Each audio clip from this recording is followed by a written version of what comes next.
It is a good morning here in Kampala, and we're here at UBC. We're coming your way, all the way from the Nile Avenue here in the heart of Kampala is the Pan-African Friday program. This program looks at issues of the African interest, the African nature, both here at home and for those who are outside home, those outside of the home of Africa, outside of the continent. We look at issues that concern us as the people, one who can say the black people, and also issues of interest beyond the continent of the black people. People used to say the black continent. It's not a black continent as such because there's no white continent. All continents are continents. We're all under the same sun. So we're looking at issues that definitely of interest to us as people of this continent. And in studio today, I'm joined with the seasoned lawyer, an activist, and a person who has definitely seen a lot of things on this planet Earth, but also in the continent of Africa and beyond Africa. And of course, I will be telling you more about himself, but also I know he has been a very strong and still advocate of human rights, especially the children's rights, having come up as a child who grew up in a conflict area and seen a lot of abuses on the children and also even the adults. So he has come up as a child advocate and human rights defender. And Ndugu, I prefer the one of a witch. You know, it sounds really typical African. Of course, there are other names, but that is the man we have in the studio. Apparently, he's also among the leadership of this country. And I'm the Director for External Relations at the NRM Secretariat. That means a lot, that speaks a lot. Of course, we're talking about the issues of interconnectivity and the interrelationship, and that is very key when it comes to the political party, like you call it the might party of NRM. At one time you used to call it a grassroots party, the mass party, all those things. But welcome Ndugu Witch for this segment of the Pan-African Friday. Of course, we are going to be cut short. Maybe 1 hour will be enough for us to discuss some of these issues. But basically for today, we're still continuing with the issue of the sanctions. We're talking about the Western sanctions because I'm not aware of any sanction that Africa has imposed, not even Asia, on any of the other countries, but we have seen a lot of these sanctions coming, especially from the Western democracies, and mainly, and the majority of them have targeted African countries and African leaders. So this is some of the issues that we shall be looking at for the few moments that we shall be on air. Before we go that, which there is a lot that has happened in this continent of Africa and maybe beyond. Do you, before we start, have picked anything of interest, especially to the African population and the African interest? Thank you so much, and thank you for inviting me.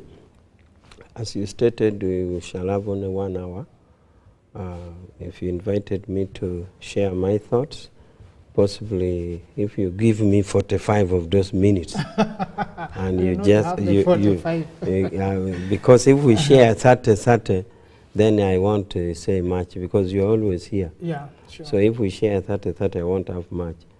So give me the minutes. Now, your question about what happens. It's a big scope. I don't know whether you are saying since the continent started or you had in your mind. No, we're just looking at the issues of interest as of now, the specific issues that you may have picked on the continent. If I could put it, the status of the continent now. The status of the continent now is that there's a general wave of a liberal democracy, a general wave of liberal democracy in that the continent seemed to have been moving for multipartism. Remember, Africa has been having a wave. There was a wave of colonialism. Yeah. It went. Then there was a wave for fighting for independence. It went. Then there was a wave for military coups. Nearly every country was a military coup. It went. Then there was a wave of national democratic movements, or liberation struggle. It went. Now it came with a wave of liberal democracy, where there's multi-party. Nearly out of the 54 African countries, we are 54, remember? Yeah, yeah. Out of the 54 African countries, nearly every year there's an election, and the elections are multi-party. I have just been to Rwanda for the inauguration of President Kagame. They had election. It's so unique in that President Kagame won 99% of the vote for the president. But for the votes of his party, it was so low, meaning that if it was a case in Uganda, all the NUP and UPC and DP would have voted safe for Museveni. But when it came to voting for the parties, it would be different. And so therefore, they would not have the members of parliament for NRM, yes, but you would have 99% vote for Museveni. So it was conducted under multi-party. The other aspect I could say about the current status is that they have also been tempted an uprising of sorts. In the West Africa, it has been in terms of military coup back again to the wave of the military coup. It has happened to 1 or 2, 3 countries, and it was threatening to break ECOWAS. In fact, it broke because those groups form an alliance. But there's also, on the status quo, a tendency of the mass uprising, like it did happen in Kenya. It's also threatening Africa has a big population of youth, and unfortunately, many of the youth are not employed because of the nature of the economy, and this is threatening as well. So that is the current main event to explain the status of Africa. Exactly. But also to mention is that the Bretton Woods institutions, those are the institutions of IMF, World Bank, still have a tight grip on the African economies. So the African economies are still grappling with loans and this and that. So each and everyone has huge amount of loans. In fact, in Uganda, you'd think we have surpassed the percentage. We are far low. There are many countries who GDP per ratio debt, like Kenya and Rwanda, is above us. It's only Tanzania, which is a bit fair. So you may think that Uganda is so far ahead in this debt thing, but no others are. So, in effect, therefore, having explained the waves that have come to pass African continents, that is, for now, what I can say about the status. But individual events have continued to occur, including specific elections, as I have said, and a few deaths also of main personality leaders. So that is what I can say about the status quo. Definitely, and you did bring it out better. When you look at the movements that we have experienced on the continent of Africa from independence, we have had all these movements, and you rightly put it. So we thought at some point that we have now put behind the issue of military takeovers, but we see them manifest again. Which means there could also be a number of issues, and I think at an appropriate time we will come here and we look at the issues that are facilitating that. Why could we be thinking again of military takeovers at the time we thought by now we would be looking more at other systems to manage our issues more democratic than going back to takeovers and coups, but it is happening, and that is something that also we need to consider at one point to in depth discuss to find out where the problems could be. We, because of the time, I said we would go straight to our topic of the Western sponsored sanctions to mainly the African countries, and of course we have had others in Asia and in the Latin Americas that have also been sanctioned or indicted, especially when it comes to leaders. And we sometimes wonder, because someone sits in New York or sits in London or sits in Brussels, in one of those capitals, and decides that, and the things they mainly use human rights and democracy. Now, when you also look at the human rights of some of these countries, talk of US, talk of French, talk of France, talk of UK, you definitely have them also wanting. Now, is this sanctions as part of the weakness of us, the African people, so that someone can dictate on what we should do and how we should do it? Or it is also sometimes because we also deserve to have those breaks, so that maybe we can say sober up and do certain things right?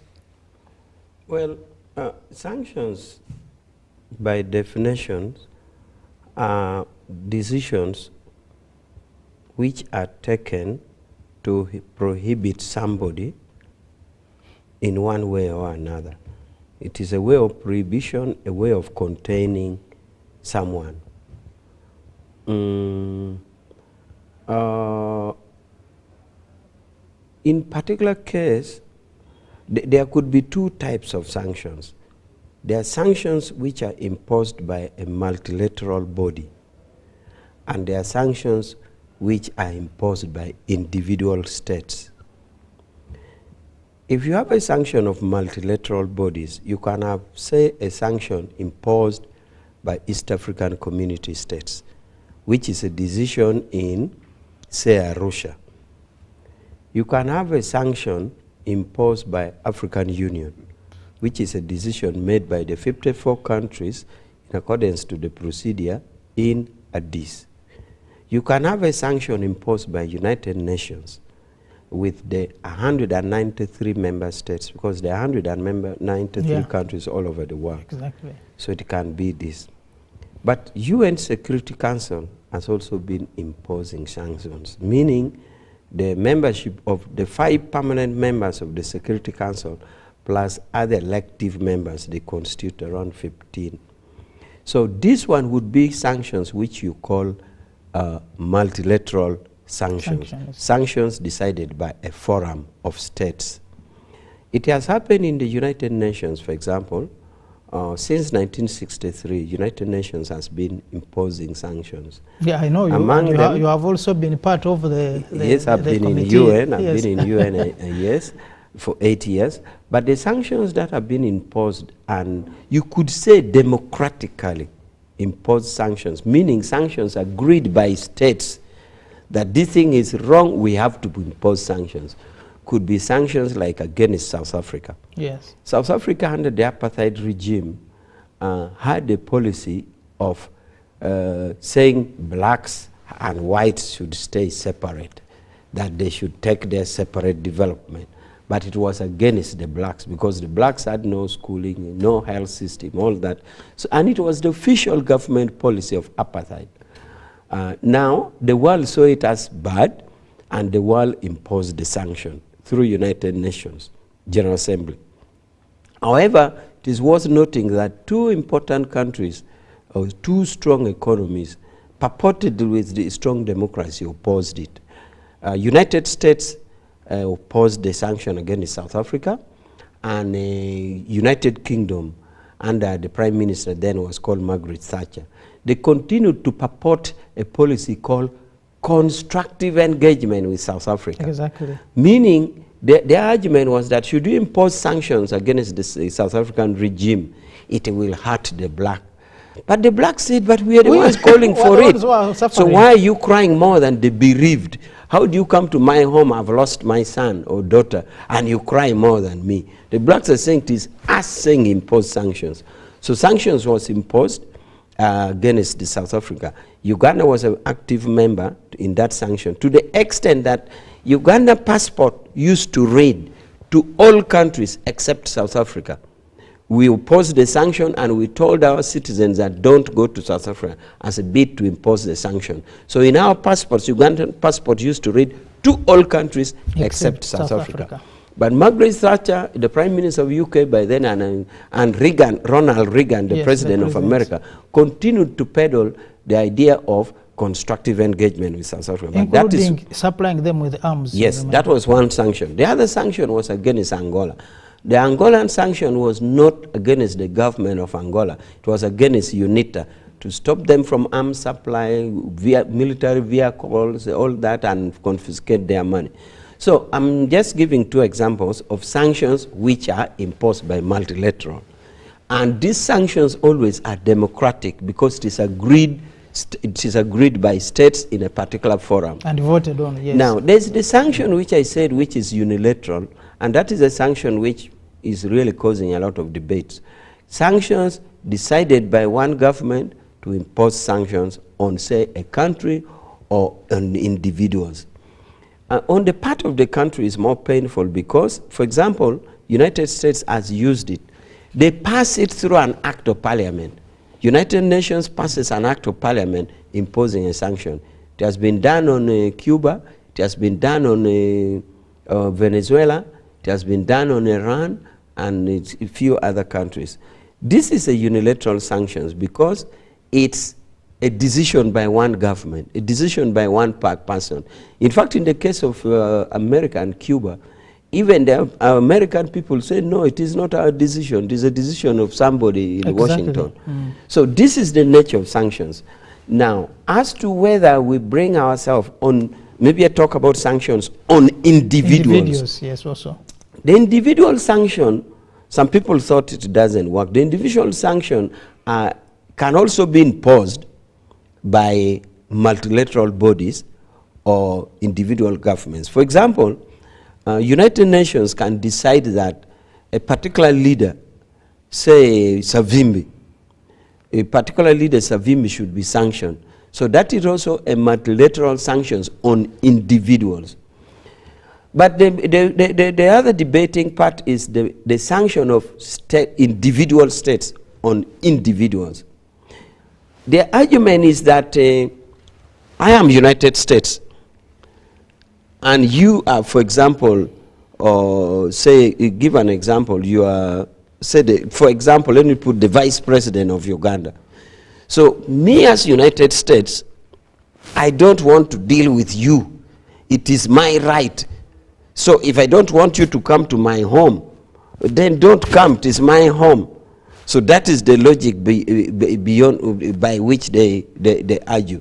So in that case, for whatever reason they have, because they said it is their sovereignty, they impose sanctions, and they have been imposing it. So sometimes you said, yes, it is your country, it is your decision. If you don't want me in your home, so I don't. Yes. Now, the wider impact is that they don't only say, we don't want you in my home, but they said, whatever I own, if I own a bank, don't use my bank. If I manufacture cars, I don't want you to buy my cars. You know, it becomes now wider, but it is a unilateral decision. So the worry now is individual countries imposing sanctions on governments, on the entire people. It becomes a little unfair because first of all, the decision by the sanctioned country is not the entire country deciding. So even if they do it through an act of parliament, you see like there's manipulation by a regime, and that is why one regime after another comes and sometimes wants to revoke it. So this is now the wider scheme of sanctions, and it affects. I like to share with you that it bites. And therefore, some people think it is it's just. It is not idle and redundant. Let me give you an example of how it works. It works institutionally, not by individual wish. For example, let me give you the example. When I was in the UN, they told us to do a security training. How you were to choose a hotel if you're in Karamoja, when you are running, how to run. Please run keeping the right so that you see the oncoming vehicles. So you do this course on a laptop and pass and print a certificate. That certificate has a number. You can do it in your house. Now, should you not do that security training Like I didn't do it one time. I was in Uganda. I wanted an air ticket to go back. They said, have you done security? I said, no, I will do it when I'm back in Geneva. I said, no, you can't. Why? Because the number printed is tied to my system. Yes. Tied to my salary, tied to my air ticket, tied to everything. So if you try to print an air ticket, it jams. Therefore, the institutional framework of sanctions here is that once your name is fed into that system as a sanctioned person, even if you try to print an air ticket, it won't. Even if you try to print a check, as long as it is in their bank. So it is so institutional that even if you had a wife working inside the system, your wife can't save you because your name is institutionally engraved. So it is not a good thing. But the point here is, how does one unilaterally decide to impose sanctions on the other? Yeah, because, and thank you, because that's very important. When we talk about these sanctions, sometimes people look at the lighter side, say, like you remember when the Speaker of Uganda was being indicted, she said, I don't even have a pussy there, a cat there. And but you are saying, it one time affects you somehow. It could be cosmetic, but they're making a statement that will definitely affect you in one way or the other. But let's look at some of these sanctions. At the institutional level, when the UN or other credible body sits to decide that we don't want you, or you must be sanctioned, or as a person indicted for ABCD, that is understandable. Like you said, there are processes that culminate into the sanctioning of someone. But now the problem we have that most of these sanctions, especially on the African leaders and countries, are individual. An individual country sits and decides to sanction the whole other country, including its leaders and its people. Sometimes it may be looked at generally, like you said, lightly, but now it has even implications on the wider population of that country. What do we look at this, especially when the whole country is sanctioned? What are the implications? First of all, let me explain an individual country like UK sanctioning the Speaker of Parliament. An individual country like UK sanctioning the Speaker of Parliament comes about because UK passed an anti-corruption law. It is an act of Parliament. It is their law. Now this law, in a way, has extraterritorial jurisdiction. In other words, the law is not only applicable in UK, but the law says if anybody in the world is deemed to be corrupt, we cut that person off UK in contact. We don't want to contact us in any way. So the law is an act of Parliament of UK, but the extraterritoriality is to the effect that should you see Eno Kelo in Uganda or Tumusime who is in corrupt, under this act, please let him not deal with us. Let Ukelo or Tumusime not deal with us. And now the law lists what are the dealings that this Ukelo or Tumwewaze or Tumusime can have, or Kurut. One is that he can visit our country. Please tell him not to. One of them is that he can use our bank. Please tell him not to. So they have a list of how you should not interface with them. It is an act of Parliament, and the act of Parliament has extraterritoriality. So sometimes we said, fine, it is your law, you can do your law. And possibly in the same spirit is where the Speaker said, I don't have a pussycat there. In other words, the Speaker is saying, if you don't want me, I don't care. But the point is, to what effect does it have on you if they don't want you? Do you use their facilities? Do you have your children studying with them? Do you have your money in their bank? And their banks is worried. Absa and many of these banks, they have shares. They could have bought shares actually from South Africa, and it came here. Exactly. Okay, they have various. So, but you could say, like the speaker says, if you don't want to deal with me, I also don't want to deal with I you. don't want to deal with you. The effect is another thing. Now, your question was on the one which has effect on a country. For example, Venezuela. I could give the example of Venezuela and Cuba. Venezuela formerly had $40 billion yearly on fuel, petroleum.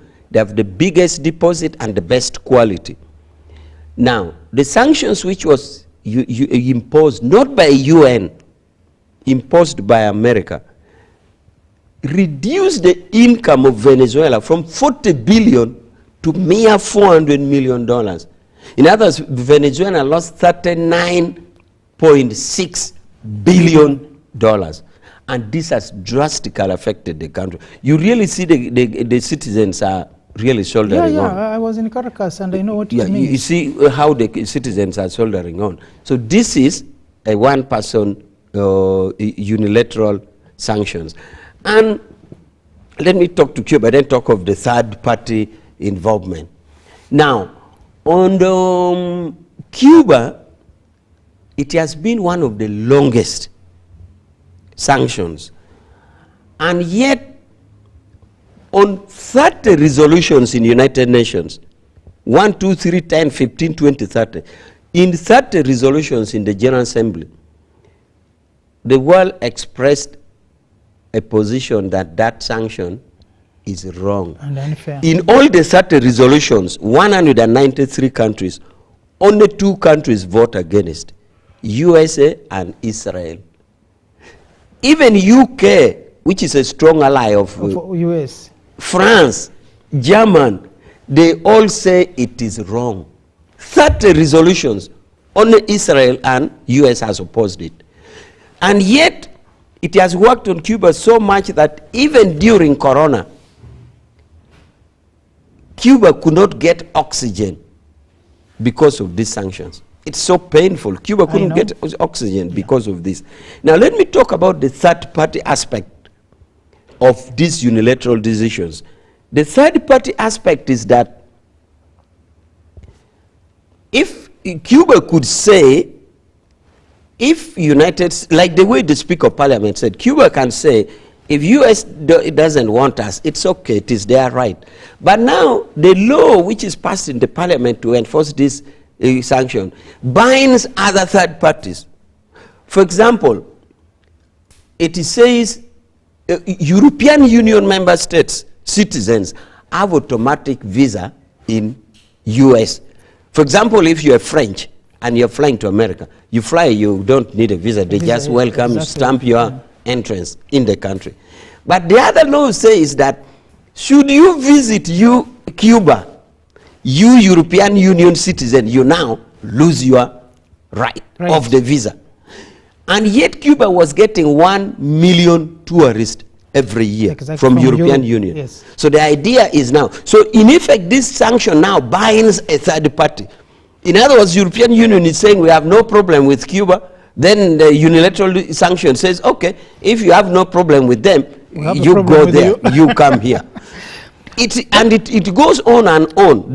For example, the ship which used to supply to Cuba, the law now says, the American law says, should you dock at Cuba and your payment is, the money, international transfer of money is controlled in America. America says you will not be paid. So now ships which would ordinarily supply goods to Cuba can't go because you won't be paid.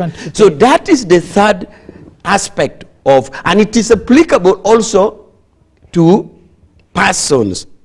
And that is why it is careful to note, like if you're a speaker and you say, I don't have a Pusket there, but have you taken cognition of third-party applications? Yes. Yeah. Because the third-party application is there. In most cases, it is silent, but you come to know it when you come head-on. Yeah, because then you heard the Arabs also saying, now we're also not going to deal with you. And then, of course, the Americans also saying not going to deal with you because of that third-party effect. The third-party applications is silent and very painful. So Now, you need to know it very well. But the irony that comes in here, for example, because I wanted to elaborate on all these things so that the people, the viewers out there, are able to understand when we are talking about these sanctions, that it may look like a cosmetic one to say, oh, well, if you don't want me, I don't also need you. But that there are also far-reaching effects out of that statement, even when it's an individual. But the irony we are looking at is that a country sits to sanction someone or indict someone. For example, we see this now happening when the chairman, former chairman of the America's External Relations Committee of the Senate, sits to say that Uganda must be sanctioned because of the human, and that's what definitely they use of the human rights record, but also of the democratic credentials of the country. But you see the same person, the same chairman, is now accused, not even accused, but has been found guilty of 16 counts of corruption, including obtaining money from a foreign government and acting as an agent of a foreign government. And this was Egypt. When Egypt was giving money to him, there is now evidence that have come out from FBI and the other agencies proving that actually the man was using his office to solicit for bribes from foreign governments. Then he will sanitize their names before the Senate and then recommend to government for dealing. As we speak now, Egypt is actually one of the countries with very bad human rights records, ranging from imprisonment without trial, disappearances. All these have been documented by the United Nations agencies.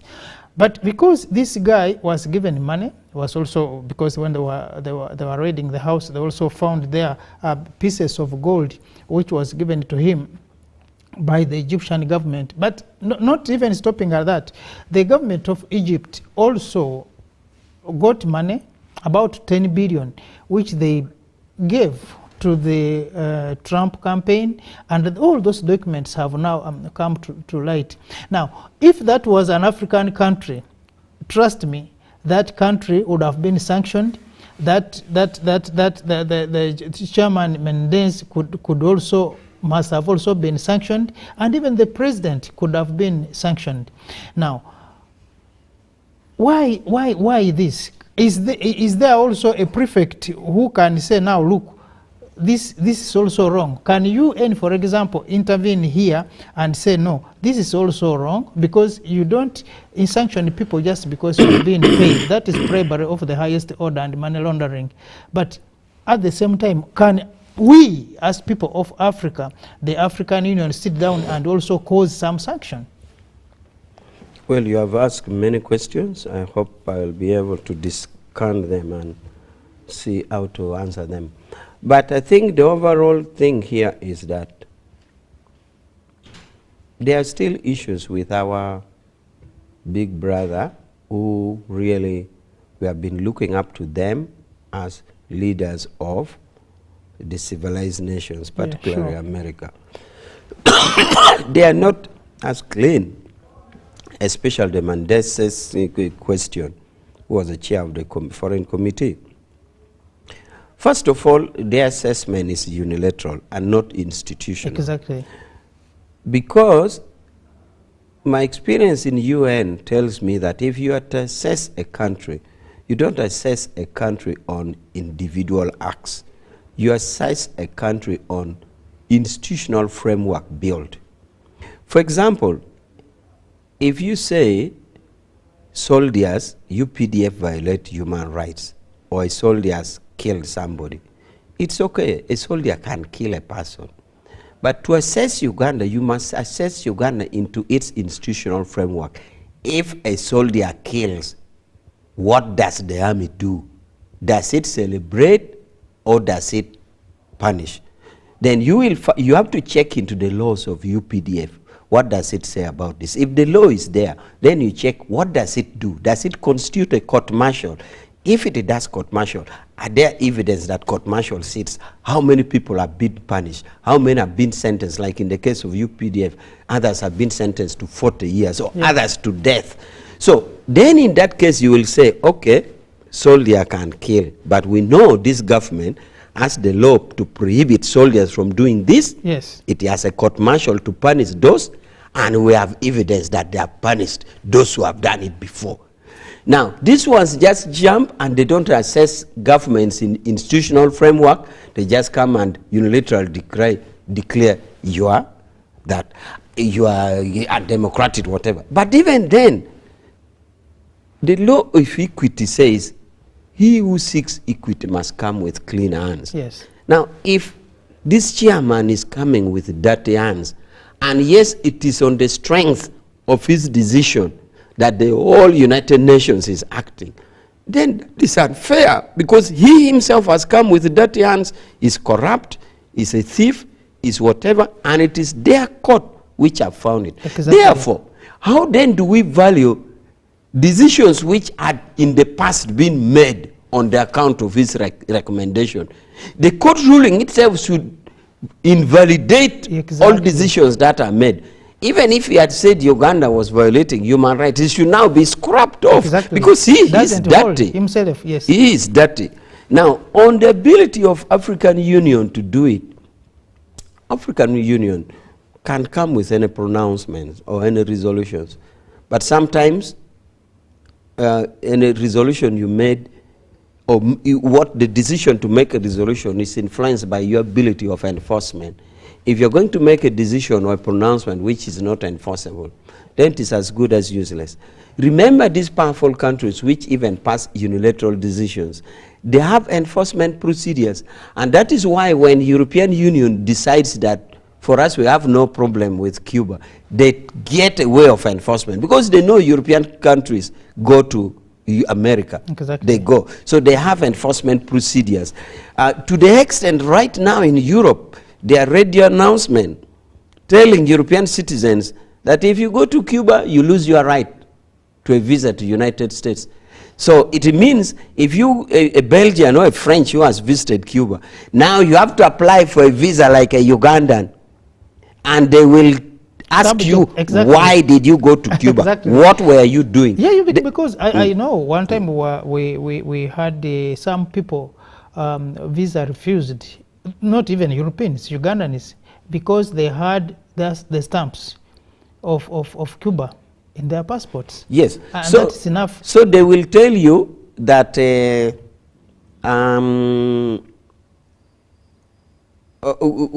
will enforce. So the decision by African Union, whether or not they can impose sanctions, is formed by the ability of enforcement. Because sometimes it is useless to pass resolutions and you say you are enforcing it and you can't enforce it. And that is why these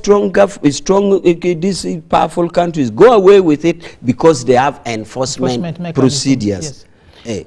The other thing which actually also works against the Africans is that they may, after they impose those sanctions, or when they indict you, that you lose your right to the property, to the cash, if you have it in their countries. And what happens is, again, that most of these Africans, when we steal money from our people here, from our governments here, we stash that money into their banks. So when they indict you, then they know you lose that money. Yeah, that is what makes their enforcement easy. Yeah. That is part of what makes their enforceability easy, because we keep our assets there. Exactly. So it makes their enforcement easy. The other side, they don't keep here, so that you enforce. Yeah. So I think that balance is also works against us, that until such a time when we can also have a say that don't come to my home, but as you don't come to my home, whatever you have in my home, don't even claim it. And that's what has happened. And you have all this money that stolen from Africa now working for them, because when they say don't claim that money, it doesn't stop there. It means that money will be used it becomes now a property of the government, whichever government. It is in their economy. Yes, now it fits in their economy. And for us back in Africa, we are languishing. But also at the same time, can we even have, because the issue of enforcement means that what works well actually is now the third party. Once you have someone who can also do your bidding after you have said that, is also very important. But I think maybe Africans, we are not very good at lobbying that we can have people who can be with us on our decisions. But what's the problem? Okay, first, lobbying, many African countries have tried. But it also depends on who is counter-lobbying against you. Yeah, that's true. Many African countries have tried. I think Egypt is a case in point that they even use bribe. They bribe, of course, their way out. They bribe. And so even if you put in money in the lobbying, sometimes it's not sustainable because you'll do it for how long? If the other country is still hostile to you. Actually, what you are saying is right. I think we have information on that. You remember 2007, Gaddafi gives Sarkozy, the French president, money for his campaigns. And the guy now, they became buddies. And in fact, during his swearing in, Gaddafi was one of the honorable guests at the swearing in of President Sarkozy. But you realize that Sarkozy was French, was the first one to sign on the attack, on the UN resolution to attack Tripoli. So you may think you are friends, you may think you are lobbying, but now that gives us the insight that these people, the West, even when we claim to be our friends as an individual or as an individual country, when it comes to their interests, they will not even remember that you are their friend. They don't, because, for example, you know, the case of Libya is still haunting many people up to now. If anything, the only thing they still think Obama has on his hand is Libya. He mishandled Libya. There's a many school of thought think so. And therefore, the Sarkozy of France just were brought in. It is only German among the NATO members who objected. Exactly. Germans said, in our opinion, we don't see that Libya or Gaddafi is at fault, so we are not participating. Germans said, the agreed position of terrorism in Afghanistan is there. So what we do, we take our pilots to replace the American pilots, so any allied pilot, NATO pilot in Afghanistan, let them come and fight in Libya. That's what Germany did. Exactly. They said, we are willing to go to Afghanistan. And indeed, they went to fight in Afghanistan. And the people who were there came here. Although for us, it almost amounted to the same because they brought this one. But at least they tried to say, our hands are clean in this. We are not participating. And they didn't. They didn't. So the Sarkozy. So it is not lasting. What should happen, and I think that is the case of NRM, is that we try to be honest to our people. We try to do the truth. If we do the truth, if we act honestly, then they will leave the decision to the fate. We must be sure that we are not acting dishonestly against our people, and we are not acting dishonestly against any international community. So in other words, it is the truth which will save you. But for public relations, you can try. I know countries like Rwanda tries, you have seen in Arsenal, visit Rwanda. Yeah. I think now it is going to another club, is it Real Madrid? Or another club, visit Rwanda. But that one you can also only do it because you are saying we are doing good, come and see it. Because if you are hiding something, You wouldn't even visit people to come and see. So in other words, as opposed to the lobbyists, the professional lobbyists, I know they are professional lobbyists who eat lots of money. Exactly. In my opinion, it is not sustainable. It is the truth that we act on our people, how democratic we are, how honest we are, how we try to improve the livelihoods of our people, how we create wealth in their pocket and protect their rights and property is what will save us. I feel this, I didn't illustrate something about a third-party application of sanctions. Maybe it will help viewers to understand it. Okay. A sanctioned country foreign affairs minister visited an African country. I don't want to mention the name. But when he visited an African country, he met his counterpart, the Minister of Foreign Affairs. When he met his counterpart, the Minister of Foreign Affairs, he met the president of that country. Everything was all right. But this Foreign Affairs had flown with an aeroplane which was carrying the flag of his country. Do you know, flying out, the oil company which was supposed to refuel the aircraft refused that you are under sanction, assuming it was Shell or Total or what, which was saying, no, we can't. This case left their plane and went by public. So this is what I wanted to say. I wanted to illustrate that example of third-party application, that you could have a problem with that country. Said, it is your right. If you don't want us, leave us, we leave you. But the third part, imagine now a situation where an oil company refuses to refuel a plane because it carries a national flag of a sanction. And this is not a United Nations sanctions. It's an individual It is country. an individual sanction. But you remember the discomfort that President Zuma had with President Bashir when he visited South Africa. And he, I think coming back, even his plane was not also fueled. So South Africa had to look for options to fly him out of the country immediately, and the confusion and the commotion that it caused there. Now, these things may look easy on the onset because Bashir could have sat in Sudan and said, I don't care, I'm here and I'm home. I don't remember President. Maybe I explain the case of Bashir for our viewers to know. The case of Bashir was called indictment. It wasn't sanction. Sanction, yes. But they have similar legal implication. The indictment of Bashir started with the issue of human rights in Darfur. Of course, that's... Allegations kept coming that the states was mass bombing Darfur and killing children. And I think Sudan government didn't give the alternative view. Apparently, so I was also bombarded when we were in Darfur. It went to Security Council. When it went to Security Council, you are back to lobbying. Sudan had relied through their lobbying on a friendly permanent Security Council member, which I don't want to mention, who was supposed to veto.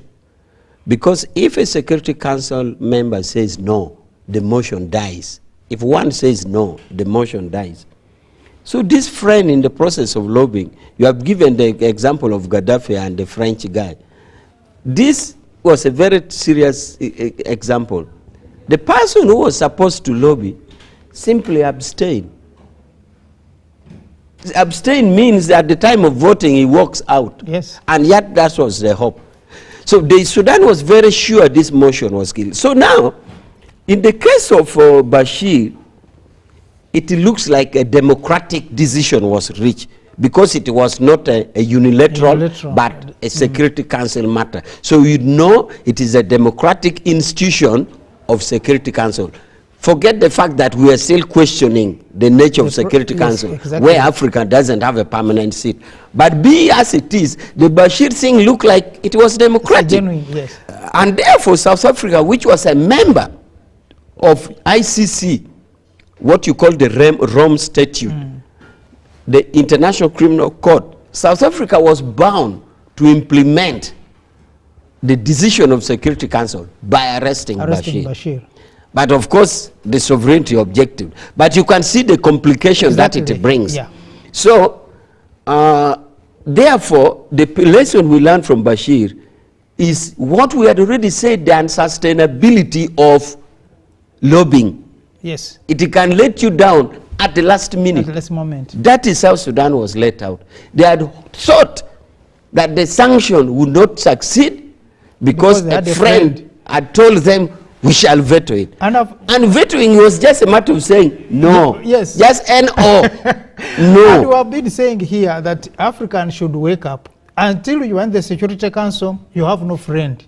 Until you are on some of these big lobbying agencies, you have no friend. So what can only save Africa is Africa standing together. And now, as we continue to remain those small countries, we definitely will have these problems. Of course, at the next time when we come here, we shall also be talking about what is happening in Sudan today. Because we have seen the Americans and the Europeans sitting down in their places trying to hammer out a peace solution for Sudan, for Libya. But then where is Africa? Of course, this comes back to the same questions that we have been asking. But of course, our time has run out. But I thank you so much for the insights of these issues, because people hear of sanctions or indictments, but we may definitely not look at the details of what it means to be sanctioned or to be as a country or to be indicted as a leader or a person. But what you have explained to us definitely is very key and very important. Next time, I think we shall build on that to see how can we avoid this? How can we also have strength as parliaments, as governments, to lobby so that some of these issues may look cosmetic, but definitely they cause us trouble. Thank you so much for your time, and of course at an appropriate time we shall again invite you, and please always have us time to that our people can learn and understand some of the things. And our viewer out there, we thank you so much for the time you have been with us, and we wish you the best of this weekend. Until next week when we meet again, thank you so much. Thank you. Karibu.